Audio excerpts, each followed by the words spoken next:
Island of Illusion Part 2, I don't think was supposed to be part 2.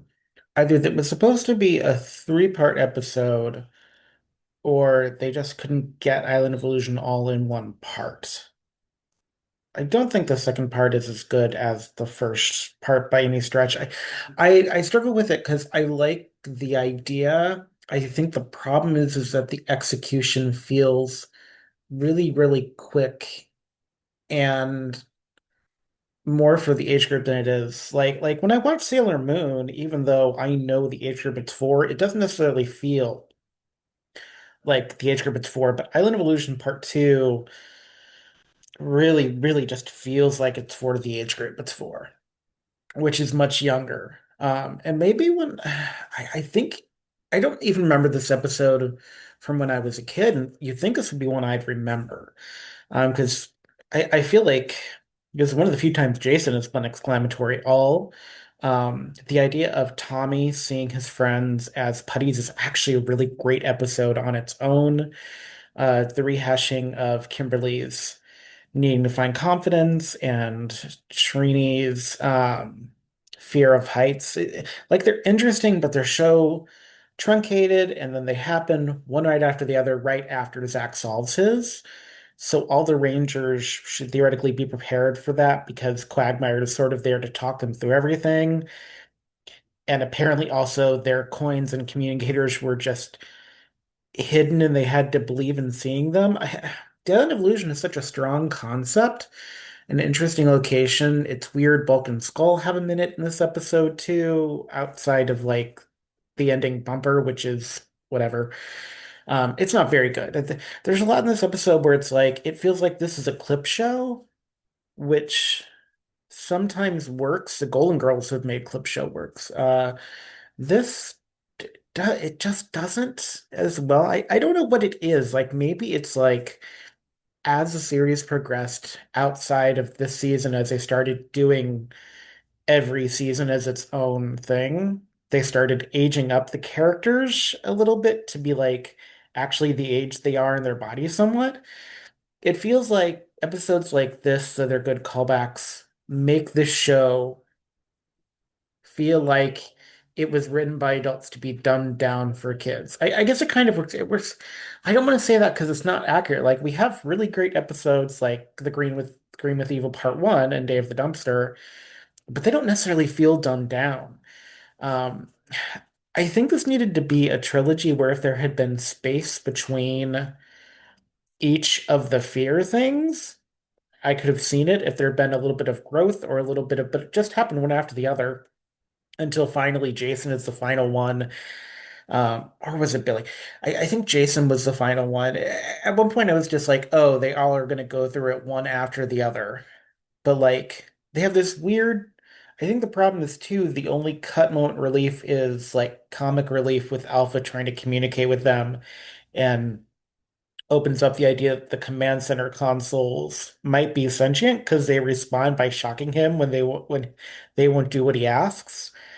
It reveals that Zordon has a little bit of knowledge of the computers too, and it's not just Alpha. So there's some interesting reveals, and like I said, there's some good ideas within this that could have been their own episodes.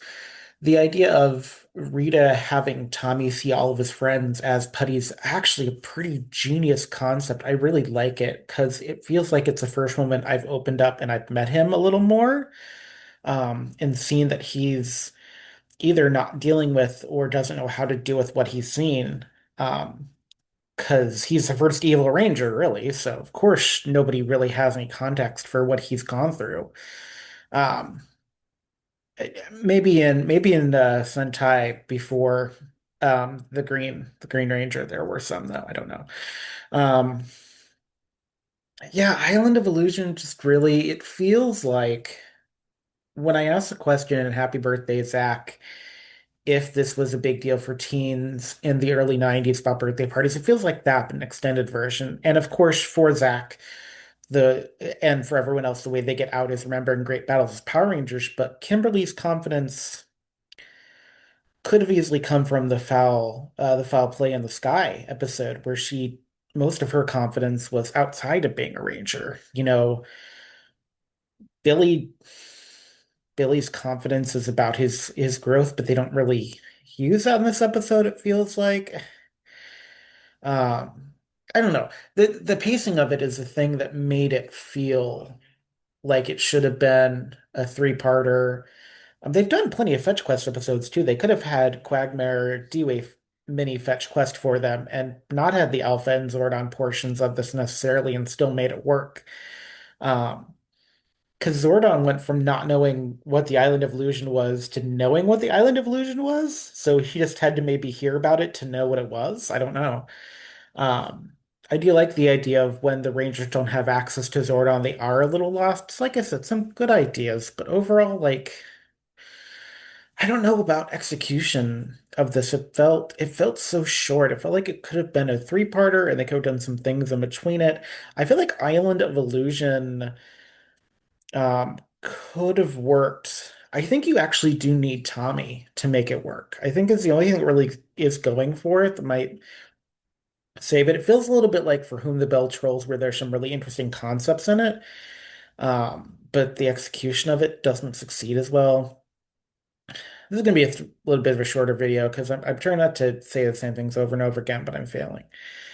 Um, it's probably going to be around For Whom the Bell Trolls because it's certainly not the worst episode, but it just it wasn't very good. It doesn't Part two doesn't raise part one up to where it's going to make it onto like the top six countdown. I liked the references to Happy Birthday, Zach. I kind of wish that in finding their strength, a couple of them at least I know have episodes where it wouldn't have been about them as Power Rangers. Because I know that's the conceit of this version of the show, but there's other versions of the show that do it where they showcase their Ranger-like abilities outside of being a Ranger, and that is the thing that snaps them out. I think that would have been interesting. Like the idea of like Billy finding community instead of being alienated, which I think his intelligence has done in the past for him, which is why he really leans heavy into the intelligence technobabble at the beginning of this episode when Zach is disappearing. And I wonder if that's like a defense mechanism. I don't know if it's something they're ever going to explore, but it's an interesting thing of like at first, I just thought it was bad writing, and I'm not sure if it's still bad writing or if it's just me trying to have a reason for it existing that makes sense. But the idea of Billy feeling alienated and using his intelligence as a way to ward off that feeling of alienation, like it's a really interesting version of talking about how we form community as teens. Um, yeah, Island of Illusion Part 2. If you like For Whom the Bell Tolls, you'll probably like this. Um, it's nice to have every character have a moment, I guess, was really nice. I just wish it had been a little more spread out. They could have done this as a three-parter. Like they could have done it really easily and had it be the cliffhanger here is Tommy witnessing his friends transforming into putties and the start of the third part is him seeing them transform back, I guess. Um, yeah, some good ideas, not very good execution. Um, and that's Island of Illusion. The first part is a pretty good Sentai episode. The second part is kind of a letdown that ends with the G Spar hosting the dance contest because apparently the G Spar is the only community center in town for teens that they're allowed to use, I guess. I guess Rita destroyed all of the other places that you could host events. Um, yeah, Island of Illusion Part 2. It's if it is your favorite, I'd love to know why it works for you. Um, yeah. And I guess we'll talk to you next time where when Zordon is in touch with the Rangers, he's able to say, "May the power protect you."